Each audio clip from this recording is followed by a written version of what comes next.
जूही चावला दिल्ली पहुंची लेकिन देर से, और जिस इवेंट का इनॉग्रेशन ही उनके हाथों होना था उसमें देरी से पहुंचने पर सवाल भी लाजमी थे। मगर जो जवाब सोचा गया था वो ऐसा बिल्कुल नहीं था। जूही ने तो खुलकर बताया कि वो लेट हमेशा क्यों होती हैं। आज की स्टोरी नंबर 5 में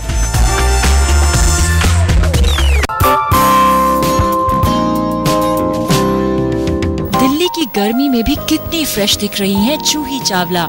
इन्हें तो हरदम फ्रेश रहना ही होगा। जानते हैं क्यों? क्योंकि ये हर जगह खास मेहमान होती हैं, या यूँ कहें कि कई महफिलों की शान है। दिल्ली में भी एक स्टोर के कलेक्शन को लॉन्च करने पहुंची जूही, लेकिन वो जरा लेट हो गयी। और जब उनसे देरी को लेकर सवाल पूछा गया तो उन्होंने बता ही दिया कि ऐसा बार बार क्यों होता है। Begin by apologizing because I'm always a little off time. But today the flight got delayed and I took a little while getting dressed and then that's how everybody was waiting here. But thank you so much for being patient. चलिए, जूही चावला ने तो अपनी बात कह दी, मगर चुलबुली जूही ने इस मौके पर अपने खास दोस्त को भी याद किया। जब मीडिया ने उनसे शाहरुख और उनकी गहरी दोस्ती के बारे में पूछा तो उन्होंने राजू को जेंटलमैन बताया और कहा,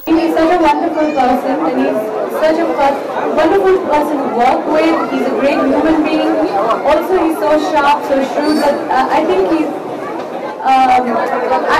It would be really difficult for me to choose between one or the other. I'd like to, be around wherever we can be.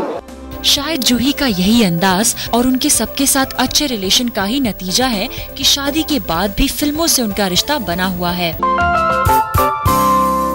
जहाँ जूही भूतनाथ में लीड रोल में नजर आई तो कुछ फिल्मों में उनकी गेस्ट अपीयरेंस रही, चाहे शाहरुख खान की ओम शांति ओम हो या फिर उनकी आने वाली फिल्म किस्मत कनेक्शन। लगता है जूही गेस्ट अपीयरेंस में अब अपने दोस्त की तरह माहिर हो चुकी हैं। Just done some guest appearances in some films and one is Adeshji's film called Kismet Connection, wherein I play a very interesting character. I'm a gypsy, fortune teller, and I have some really funny scenes in that. Very brief but very interesting.